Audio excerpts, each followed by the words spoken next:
Bueno, el día de hoy, el pasaje de la serie que continúa es Primera de Juan, capítulo 5, versos del 1 al 5. Es el texto para hoy, el título que he nombrado para este estudio es Un creyente verdadero tiene una fe verificable. Un creyente verdadero tiene una fe verificable. Voy a empezar con una pregunta un poco obvia. ¿A quién le gusta ser engañado? Bueno, creo que es obvia porque no esperaría que nadie me diga a mí. Creo que todos dirían, bueno, yo no quisiera ser engañado. De hecho, el diario El Tiempo mencionaba que en octubre de este año 33 personas fueron estafadas ahí en Cali. Ellos se les dio una promoción de un viaje de Cali a San Andrés, tenían que dar un dinero y este agente de viajes tomó el dinero de estas 33 personas, un viaje soñado, era una súper oferta, todo era muy deslumbrante, y luego desapareció con el dinero de estas personas. Obviamente nunca hubo viaje, nunca hubo ninguna de las cosas prometidas, y al final estas personas quedaron estafadas. Bueno, creo que eso es algo de lo que todos quisiéramos escapar. Nadie quisiera estar en los zapatos de aquellas personas. Pero aunque esto es terrible, creo que hay algo aún peor en lo cual podríamos estar engañados. Y es nuestra relación con Dios, es nuestra condición delante de Dios. Y mucha gente está engañada en esta área. Mucha gente cree estar bien con Dios, cree tener una relación verdadera, genuina con Dios, y luego resulta que han estado engañados. Que lo que ellos pensaban que era cierto, pues resultó ser falso, y resultó ser un error, resultó ser la peor equivocación de todas. No están perdiendo, no está en juego un viaje, no está en juego un dinero, está en juego la eternidad de una persona. Así que cuando a menudo he tenido la oportunidad de conversar con ciertas personas a lo largo de algún tiempo, y por alguna razón la conversación se vuelve a la certeza de la salvación, es posible escuchar frases como estas. Dicen, bueno, mi fe es entre Dios y yo. Nadie puede saber la sinceridad de mi fe.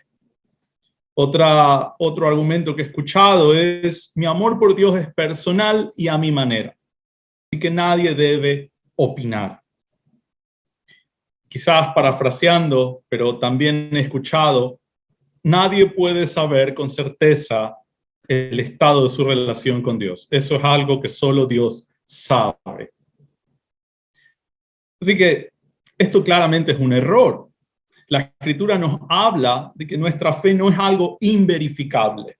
Nuestra fe no es algo que no puede comprobarse o algo que cambia de persona en persona. Es decir, yo tengo mis propios estándares para mi relación con Dios y otro tendrá los suyos y aquel tendrá otros diferentes.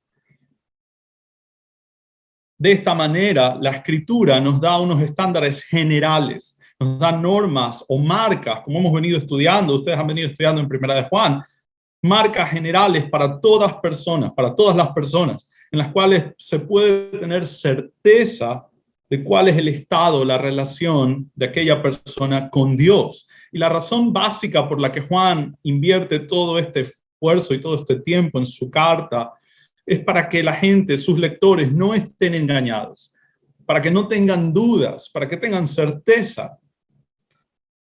Esta noche vamos a ver 4 pruebas que validan a aquel que ha sido regenerado.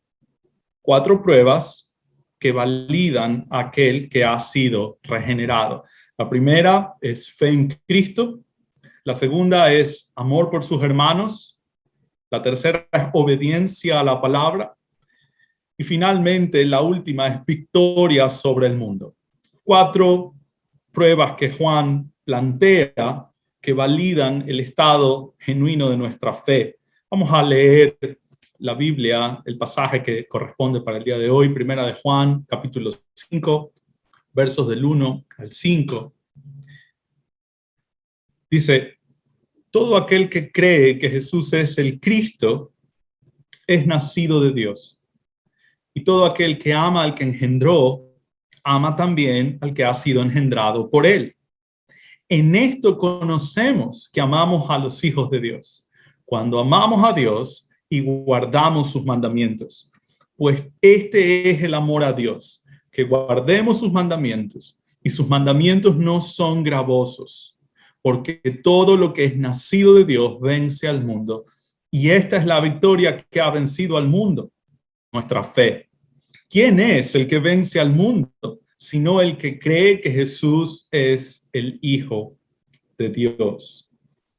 Este es el texto con el cual empezamos a llegar a la recta final de la carta de Primera de Juan. Y Juan empieza a concluir su carta y empieza a recapitular algunos aspectos que ha mencionado y a expandir algunos otros a modo de culminación. Empieza ya a aterrizar el avión, si lo decimos de alguna manera.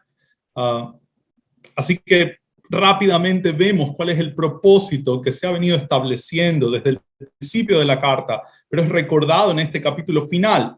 Si pones tus ojos en el verso 13 del capítulo 5, Juan vuelve a recapitular por qué razón él ha escrito esta carta. ¿Cuál es su propósito con esta carta? Verso 13. Estas cosas os he escrito a vosotros, que creéis en el nombre del Hijo de Dios, para que sepáis que tenéis vida eterna y para que creáis en el nombre del Hijo de Dios. Juan quiere que realmente ellos confirmen, los que tienen vida eterna, que sean afirmados. Y si hay personas que no tenían vida eterna, que no tenían una relación genuina con Dios, entonces para que crean en el nombre del Hijo de Dios. Este es el propósito de Juan, y recapitulado y establecido a lo largo de toda la carta. Pero empezando con nuestro texto del día de hoy, punto 1. ¿Recuerda cuál es nuestro punto 1? Nuestra primera prueba que verifica una fe genuina es la fe en Cristo. Verso 1. Todo aquel que cree que Jesús es el Cristo es nacido de Dios. Quiero hacer una pausa aquí, porque hoy vivimos días donde todos afirman algún tipo de fe en Jesús, la gran mayoría en general, algún tipo de fe en Jesús. Algunos dicen, bueno, Jesús, sí, bueno, un enviado. Dicen, un buen maestro, un gran hombre, un ejemplo a seguir, un profeta, un líder. Algunos dicen, un revolucionario. Nada de esto es coherente con la revelación bíblica. Ninguno de estos títulos son la forma en la que la Escritura define o nos comunica quién es Jesús. Estos no son términos en que la Biblia nos manda a creer en Cristo. La Biblia nos dice que Jesús es un buen ejemplo. La Biblia nos dice que Jesús es solo un buen maestro de muchos otros.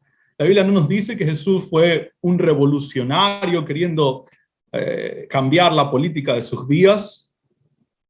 Juan no tiene en mente ningún tipo de fe superficial en Cristo. Juan no tiene en mente simplemente un conocimiento cualquiera de Jesús. Pues bueno, tú sabes que Jesús existió, entonces eso es suficiente. Algunos leen estos textos y creen que eso es lo que está diciendo. Todo el que cree en Jesús es el Cristo es nacido de Dios. Bueno, yo creo que Jesús es el Hijo de Dios. Yo creo que es Cristo, ya, suficiente. Entonces, soy nacido de Dios. Bueno, eso sería un acercamiento muy superficial al tema. Eso sería descontextualizar todo lo que Juan ha venido diciendo en su carta. Este texto no fue dado en el aire, sino que es parte de un concepto, de una enseñanza, de una instrucción que Juan ha venido desarrollando y trabajando uno encima de otro. Entonces, lo que tenemos aquí es que Juan apunta que la fe en Cristo a la que él se refiere, la fe en Cristo que él tiene en mente, la fe que evidencia que una persona es nacida de Dios, no es una fe cualquiera, ni siquiera aquellas personas que dicen, bueno, yo creo que Jesús es el Hijo de Dios, aunque mi vida no muestre ningún cambio, ninguna transformación, ninguna santidad. Eso es muy común también. Gente que dice, no, yo creo en Jesús, yo creo que Jesús es el Hijo de Dios, yo voy a una iglesia cristiana, aunque mi vida no muestre ninguna ningún fruto de arrepentimiento, ninguna seña de transformación o de obediencia a Cristo. Eso también sería una fe superficial, eso también sería un error, y no es, aunque es común en nuestros días, no es lo que Juan tiene en mente. Si pensamos un momento en lo que hemos estudiado en esta carta, vas a recordar desde el verso 1, capítulo 1, verso 1, Juan dice, hablando de Jesús, palparon nuestras manos, tocante al verbo de vida. El griego ahí es logos, lo mismo que Juan 1:1, en el Evangelio de Juan, el logos de la vida, el principio de la vida, el que sin él nada de lo que ha sido hecho hubiese sido hecho, el creador. Juan no tiene en mente una definición cualquiera de Jesús. Juan nos ha venido exactamente diciendo cuál es el Jesús en el que él cree, cuál es el Jesús en el cual él ha puesto su fe. Y todo aquel que desea ser salvo y todo aquel que desea saber si su fe es verdadera, entonces debería probar que está creyendo en el mismo Jesús que Juan ha descrito. El logos de la vida, el autor de la vida, el creador, es como empieza Juan y primera de Juan. El verbo de vida. Jesucristo es el verbo encarnado.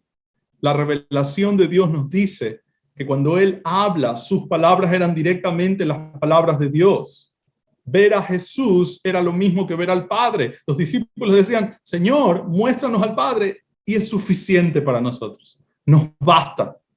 Jesús les dice, tanto tiempo estoy con vosotros y me pedís, han visto al Padre. El que me ha visto a mí ha visto al Padre. Sus atributos, su amor, su paciencia, su misericordia, su santidad eran la exacta representación del Dios invisible, como diría el autor de Pablo en la carta a los Colosenses, capítulo 1.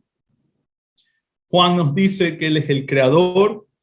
De hecho, en el verso 7, primera de Juan 1:7 nos dice que Él es el único pago aceptado por Dios. Él nos dice, la sangre de Jesucristo, su Hijo, nos limpia de todo pecado. Ese es el único pago aceptado por Dios. Que Cristo es el pago único que limpia al pecador de sus culpas. Primera de Juan 1:7. Si yo estoy poniendo mi fe en cualquier otra cosa, en mis obras, en mi bondad, en mi generosidad, en mi vida santa incluso, si esa es mi base para creer que yo merezco el favor de Dios, estoy perdido. Esa no es la fe verdadera. Eso no es creer en Jesucristo. El único pago, Juan dice, la sangre de Jesucristo, su Hijo, nos limpia. De hecho, en el capítulo 2, verso 1, lo vuelve a mencionar. Y Él es la propiciación por nuestros pecados. No hay otro medio. No hay otra forma. Si yo creo que hay otra forma, no tengo fe verdadera en Cristo Jesús. Eso no es lo que Juan tiene en mente. Primera de Juan 1:8 nos sigue Juan describiendo cuál es el Jesús y cuál es la fe que él tiene en mente. Nos dice, es el único que justifica, es el único que nos justifica. Juan 1:8, primera de Juan 1:8. Él es fiel y justo para perdonar nuestros pecados y limpiarnos de toda maldad. No hay otro que nos justifica, no hay otro medio, no hay otra forma. Él es fiel y justo. Capítulo 2 de primera de Juan, verso 1. Nos dice Juan que Él es el único que intercede por nosotros. Abogado tenemos para con el Padre, a Jesucristo el justo. ¿Quién intercede por nosotros? Jesucristo. Él es nuestro abogado. Él es el que está intercediendo delante de Dios por nosotros. No hay nadie más. No hay otro intermediario. Capítulo 2, verso 22. Él es el Mesías prometido. Primera de Juan 2:22. ¿Quién es el mentiroso sino el que niega que Jesús es el Cristo? Si yo digo que Jesús fue un buen maestro, fue un profeta, fue un gran hombre, pero no es el Dios encarnado, la promesa de Génesis 3:15, todopoderoso Dios humanado, no tengo fe verdadera en Cristo. Primera de Juan 4, verso 9. Esto es un breve repaso nada más. Es el Hijo unigénito de Dios. Juan nos ha dicho, en que Dios envió a su Hijo unigénito al mundo. Juan apunta este aspecto de Cristo, comparte todos los atributos divinos. Pablo en Colosenses dice exactamente lo mismo, dice, Él es la exacta representación de Dios, coiguales. Cada uno posee la esencia divina completa, total. No hay una diferencia ontológica en valor, en atributos, en santidad, en perfección, en justicia. No hay una diferencia. Exactamente iguales. Así que si usted se da cuenta, cuando Juan está diciendo, todo aquel que cree que Jesús es el Cristo, es nacido de Dios, tiene en mente algo más complejo que simplemente una alusión de que sí, Jesús algún día existió. Es algo doctrinalmente más complejo que simplemente afirmar que un día existió un hombre llamado Jesús. Y esto, la fe genuina, en los términos en que Juan lo tiene en mente, es una evidencia de que una persona ha nacido de nuevo. Es un elemento dentro de las evidencias de que una persona ha nacido de nuevo. El texto sigue diciendo, todo aquel que todo aquel que cree que Jesús es Cristo, es nacido de Dios. Esto significa que el creyente es hijo de Dios el Padre porque Dios lo ha engendrado, porque Dios le ha concedido nacer. Si te fijas, la forma en que se desarrolla la idea tiene una intención, es nacido de Dios. El verbo ahí es pasivo, significa que el sujeto de la oración recibe la acción. El sujeto no ha buscado su propio nacimiento, sino que ha recibido este nacimiento, es nacido de Dios. La fe del creyente en Dios es un regalo de Dios. Sabemos eso, Efesios 2:8. Por gracia sois salvos, esto no es de vosotros, es un don de Dios, es un regalo de Dios. Si una persona ha nacido de nuevo, no debe atribuirse que el mérito a su intelecto, a su bondad, a su misericordia. Debe reconocer en humillación que era inmerecedor de aquel don y Dios se lo ha concedido en gracia, en Cristo, pagando Él todo lo que yo debía a mi favor. Así que Juan tiene esto en mente. De hecho, si usted recuerda, 1 Juan 4:19, dice, nosotros le amamos a Él porque fuimos muy inteligentes, porque vimos mejor que mi vecino, fui más piadoso que el de al frente. No, nosotros le amamos a Él porque Él nos amó primero. Esto es lo que Juan tiene en mente y es lo que los estudiosos de la Escritura han entendido a través de la historia. El comentarista Montgomery Boyce lo pone en estos términos y me parece muy claro. Dice, creemos y en realidad hacemos todo lo que sea de naturaleza espiritual precisamente porque primeramente hemos sido vivificados. Si usted está respondiendo en santidad, si usted está respondiendo en obediencia a Dios, si usted está creyendo la doctrina correcta de quién es Cristo, esto no es algo humano, esto no es algo natural, del hombre natural me refiero. Esto es un regalo divino y es una actividad sobrenatural, espiritual que Dios le ha concedido. Si se dio cuenta ya, cuando Juan tiene en mente nacido de Dios, esto es muy diferente al nacimiento físico. No estaba pensando en un nacimiento físico. Es algo que lo que Juan tiene en mente cuando está refiriéndose a que todo aquel que cree que Jesús es el Cristo es nacido de Dios, ha recibido el nuevo nacimiento o la regeneración, los términos que usted desee usar, pero la idea es la misma. Dios ha concedido un nuevo nacimiento a esta persona.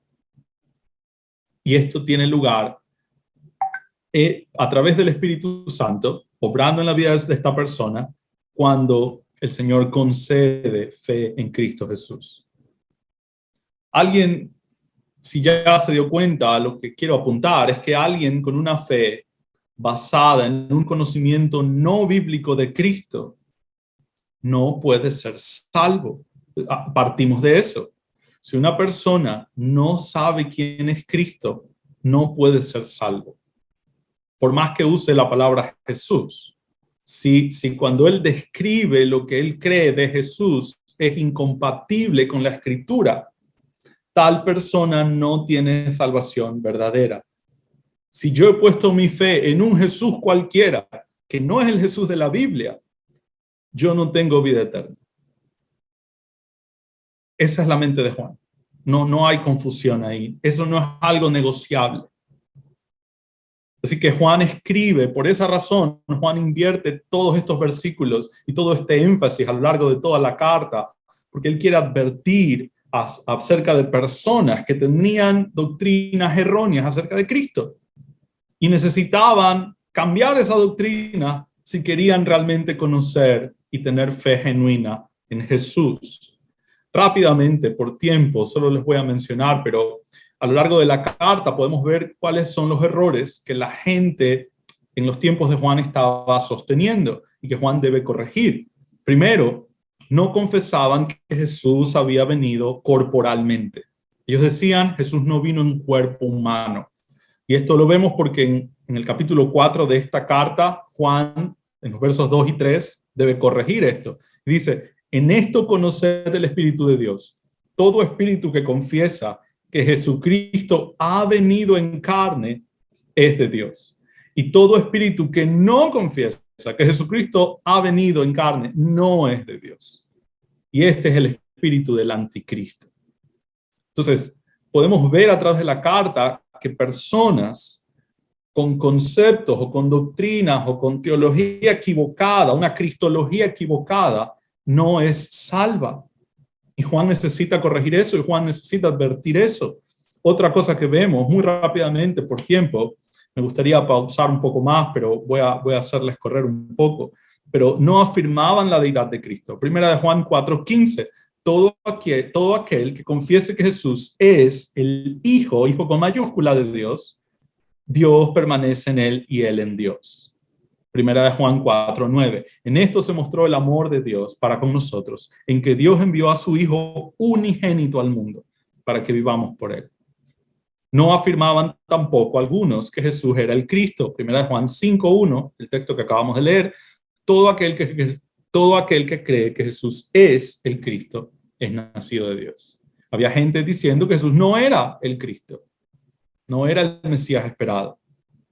Así que esto nos lleva al punto, el punto 1 vimos fe genuina en Cristo, fe en los términos en que Juan nos ha venido detallando quién es Cristo, pero punto 2 es que una fe verdadera va a mostrar amor por sus hermanos, amor genuino por sus hermanos. Verso 1, el final del verso 1 dice, y todo aquel, está hay una conexión ahí, y todo aquel que ama al que engendró, este es Dios, el que engendró es Dios, ama también al que ha sido engendrado. Juan utiliza un argumento bastante sensato para su audiencia. Y lo que está buscando es apuntar a una realidad espiritual mucho más compleja. Pero el punto de Juan aquí es, ¿quién puede decir que ama a un padre, pero odia a sus hijos? Es decir, los que son padres acá, o al menos los que son casados, tal vez, si alguien viene y le dice, hermano, yo te amo mucho, yo te amo, yo te aprecio tanto, pero tu esposa, no la trago, la verdad, no la puedo resistir, no la puedo ver. O a tus hijos, ¿no? Hermano, yo a ti te aprecio mucho, pero la verdad es que tus hijos mejor no los traigas a mi casa. Bueno, ¿cómo pensarías o qué impresión te daría el amor de ese hermano? Yo pensaría que no me ama realmente. Yo pondría en tela de duda, en mucha duda, esa profesión de amor hacia mí. Y este argumento sensato en la mente del lector es lo que Juan está apuntando para decir, si aquel que dice que ama a Dios, pero no ama a los hijos de Dios, no ama a los creyentes, no muestra amor por los creyentes, no ama o no muestra amor por aquellos que han sido engendrados por Dios, aquellos que Dios ha mostrado su amor. Entonces, la idea es, tal persona debería dudar de la veracidad de ese amor hacia Dios. Esto es lo que Juan ha venido desarrollando en el capítulo anterior. ¿Recuerdas el final del capítulo 4? Si alguno dice yo amo a Dios y aborrece a su hermano, es mentiroso. Pues el que no ama a su hermano, a quien ha visto, ¿cómo puede amar a Dios a quien no ha visto? Y nosotros tenemos este mandamiento de Él, es un mandato. El que ama a Dios, ame también a su hermano. No se puede amar a Dios y guardar sus mandamientos sin amar a los hijos de Dios. Yo no puedo pensar, yo estoy bien con Dios, obedezco a Dios, si no estoy involucrado, comprometido en la iglesia local, amando y sirviendo a mis hermanos en la fe. Esos son los que Dios ha engendrado. Y quiero diferenciar, solo como un comentario, solo como un paréntesis, esto no es amor al prójimo. Esto es algo distinto. ¿Debemos amar al prójimo? Sí, claramente, hay textos para eso. Pero claramente esto se distingue del amor al prójimo, y es que estamos hablando de amor por aquellos que han nacido de Dios. Hace mucho tiempo hablaba con una persona que él me decía, yo no necesito ir a una iglesia para obedecer a Dios, para estar bien con Dios. Y entonces yo le preguntaba, bueno, ¿cómo cumples este mandato? ¿Cómo amas a los que Dios ha engendrado? ¿Cómo amas a los que han nacido de Dios? Porque amando a la profesora de la escuela, siendo amable con el vecino, siendo amable con el que reparte la correspondencia o cosas así, no, eso no es suficiente. Eso no es esto. Eso es bueno, pero no es obedecer estos mandatos. No se puede amar a los hijos de Dios sin amar a Dios y guardar sus mandamientos. Eso es algo que Juan ha venido desarrollando en la carta. Y claramente, amor por Cristo es inseparable, es indivisible del amor por los hijos de Dios.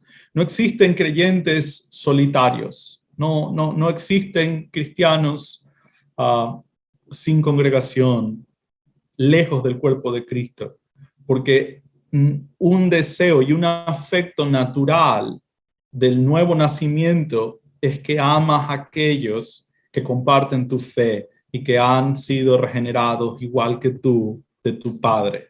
Es amor que Dios pone en el corazón del creyente hacia aquellos que Dios también ha amado con este amor particular, salvífico. Inmediatamente, si miras tu Biblia en el verso 2, es como si Juan inmediatamente contestara una pregunta que nadie ha hecho, pero que Juan se adelanta y dice, a lo mejor ya alguien me la hace. ¿Cómo sé que estoy amando a mis hermanos? O sea, yo creo que estoy amando a mis hermanos, yo creo que soy amable, pero ¿cómo sé que estoy amando a mis hermanos?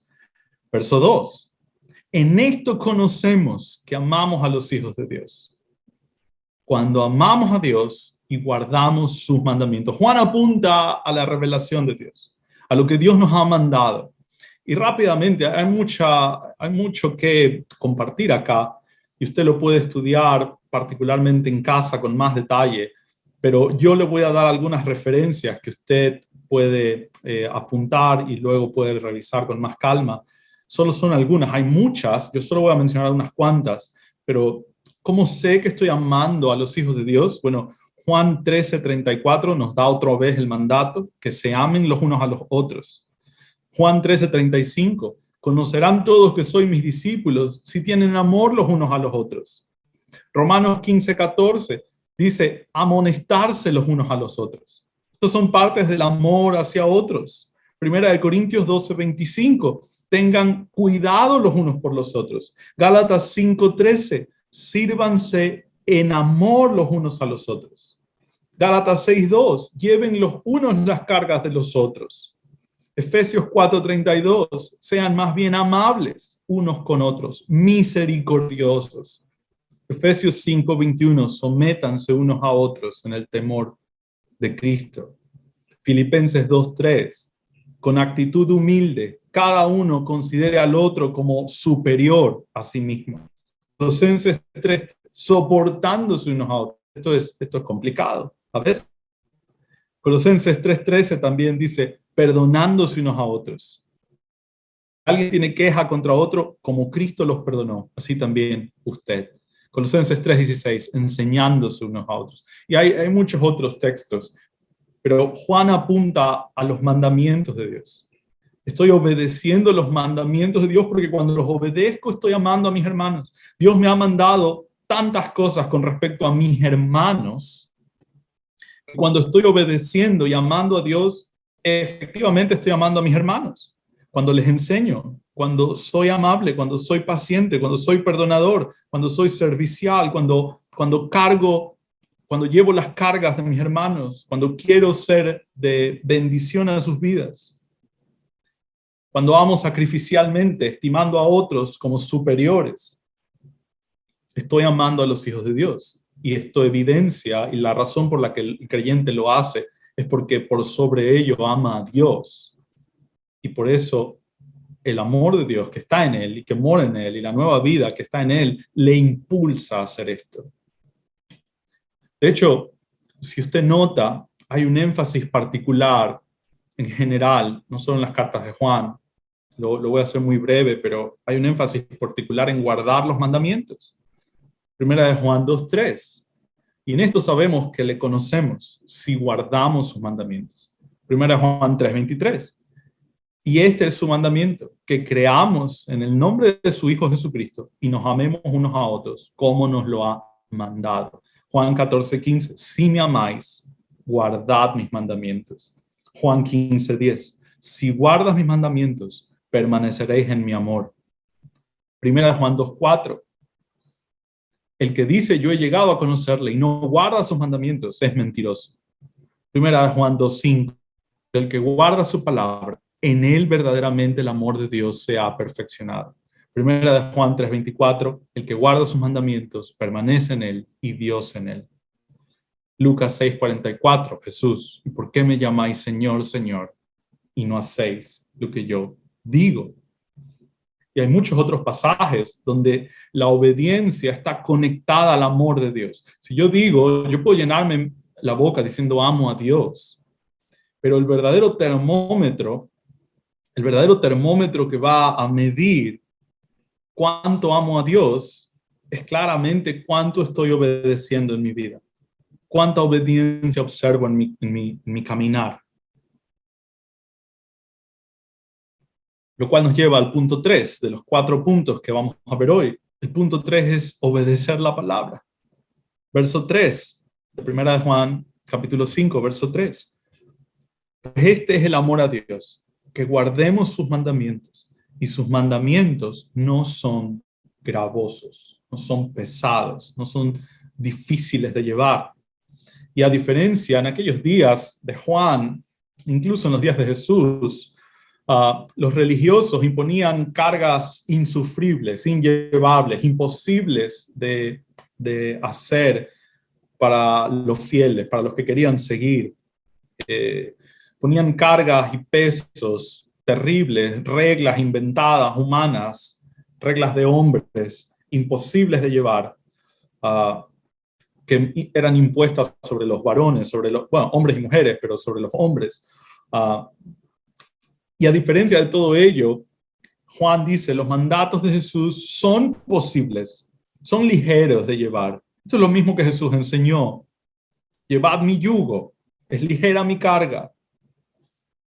Los mandatos de Jesús son posibles y la razón por la que son posibles básicamente es debido a la regeneración. Si alguien ha nacido de Dios, si alguien ha nacido de nuevo, si alguien ha tenido vida eterna, entonces desea agradar a Dios, desea obedecer. No es pesado, no es que tengo que ir a la iglesia y tengo que ser amable con todos estos hermanos a los que no puedo ver. No, es que los nuevos deseos que Dios ha puesto en mi corazón es que yo quiero servir, es que yo quiero conocerle, yo quiero amar a mis hermanos. Es un deseo que fluye, no es pesado, no es obligación, no es una carga insufrible. Pero no solo eso, no es solo debido a la regeneración, sino es debido a la obra del Espíritu que nos capacita para hacerlo. Podemos guardar los mandamientos de Dios. Estamos capacitados debido a su obra en nuestra vida, de que podemos. El hombre sin Cristo no puede ni quiere agradar a Dios. Eso es claro en la Escritura. Romanos 8:5, ya estamos en la recta final del estudio, pero Romanos 8:5 dice, porque los que son de la carne, obviamente no creyentes, piensan en las cosas de la carne, pero los que son del Espíritu, en las cosas del Espíritu.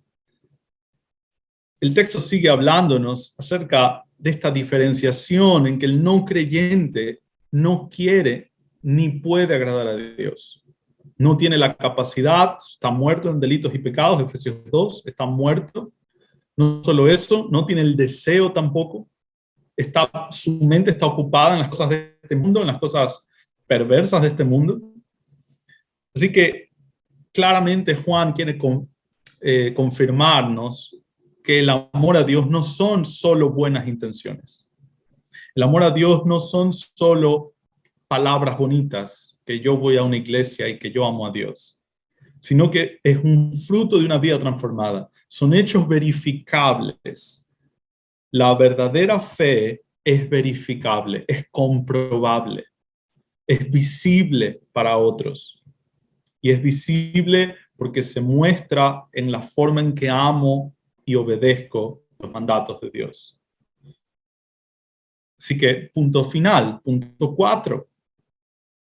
La última prueba en este texto que valida una fe genuina es que la fe genuina vence al mundo. La fe genuina vence al mundo. Verso 4. Porque todo lo que es nacido de Dios vence al mundo. Hasta ahí hacemos una pausa. Juan establece que aquel que ha nacido de Dios tiene victoria sobre el mundo. Y si queremos recordar, bueno, ¿a qué se refiere Juan con mundo? ¿Qué es lo que he vencido? ¿A qué se refiere? Bueno, esto ya lo vimos o ya lo vieron en 1 Juan 2:15. Se los recuerdo nada más. Juan dice, no améis al mundo ni las cosas que están en el mundo. Si alguno ama al mundo, el amor del Padre no está en él. Y él lo describe para nosotros de una forma muy clara. Porque todo lo que hay en el mundo, los deseos de la carne, los deseos de los ojos, la vanagloria de la vida, no proviene del Padre, sino del mundo. Y el mundo pasa y sus deseos, pero el que hace la voluntad de Dios permanece para siempre. El cristiano verdadero tiene victoria sobre el mundo, sobre los deseos del mundo, sobre los deseos banales y perversos de este mundo, sobre aquellos deseos que no provienen del Padre. Y esta es la victoria, Juan continúa diciendo, y esta es la victoria que ha vencido al mundo, nuestra fe. ¿Cómo sabemos cuál es la victoria final? Hemos vencido al mundo, dice todo lo que es nacido de Dios, vence al mundo. ¿Y cuál es la victoria? ¿A qué se refiere?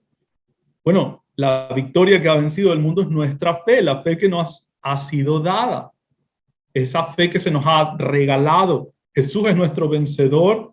Él mismo nos dijo en Juan 16:33, estas cosas os he hablado para que en mí tengáis paz. En el mundo tendréis aflicción, pero confiad, yo he vencido al mundo. Él venció por nosotros. Él es nuestro vencedor. Uno quizás dice, bueno, pero yo sería imposible de vencer el mundo. Usted tiene razón. Usted en su fuerza sería imposible cumplir con el estándar de Dios. Pero ¿qué es lo que ha pasado? Que en esta carrera cristiana, Jesús le ha tomado en sus hombros y Él ha corrido la carrera por usted y usted iba en sus hombros. Es decir, los pies que están sobre el piso son los de Él, no son los suyos. Él es el que ha garantizado la victoria. Él ha garantizado la victoria para nosotros. Él lo ha hecho por nosotros. Él corrió la carrera por nosotros. Él ha garantizado las buenas obras en justicia que vamos a vivir. Él ha dado nuestra fe. Él ha hecho el pago. Él ha sido nuestra propiciación. Él ha hecho todo. Él es nuestro vencedor. Él nos ha dado esta fe como regalo de gracia. Por eso el verso 5 termina diciendo, entonces, ¿quién es el que vence al mundo? Sino el que cree que Jesús es el Hijo de Dios. Este es el verdadero vencedor, el que ha puesto su certeza genuina en Cristo, el que Dios le ha concedido quitarse el velo. Yo en estos días hablaba con una persona que quería ser miembro de nuestra iglesia, quiere ser miembro de nuestra iglesia, y me decía que el Señor lo ha salvado recientemente, y me decía, es como que un velo se cayó, y ahora veo quién es Cristo, y ahora veo que yo estaba viviendo en buenas obras, en lugar de confiar en las obras de Cristo y en su salvación y en su sacrificio. Entonces, vemos a Cristo como nuestro vencedor, nuestra fe está en Él, es Él nuestro vencedor, es Él nuestra propiciación, es Él nuestro abogado, es Él nuestra esperanza, es Él nuestra certeza de victoria, porque así es como la Escritura lo define. Y termino con esto, termino con Romanos 8, porque toda victoria de este mundo es pasajera, ¿no? Un equipo queda campeón y al siguiente año ya no. Al siguiente año debe defender su título. Un jugador hace un récord, un atleta hace un récord, y luego en unos años a lo mejor alguien lo rompe y ya no es él el victorioso sobre ese récord. Todos los récords, todas las victorias humanas son pasajeras, pero la victoria de Cristo es una victoria eterna, gloriosa, no la podemos perder, nadie nos la puede quitar, es segura, está garantizada. Y ese es nuestro gozo, esa es nuestra paz. Romanos 8:37. Antes, en todas estas cosas, somos más que vencedores, tiene en mente Pablo, por medio de aquel que nos amó, por lo cual estoy seguro que ni la muerte, ni la vida, ni ángeles, ni principados, ni potestades, ni lo presente, ni lo porvenir, ni lo alto, ni lo profundo, ni ninguna otra cosa creada nos podrá separar del amor de Dios, que es en Cristo Jesús, Señor nuestro. Oremos.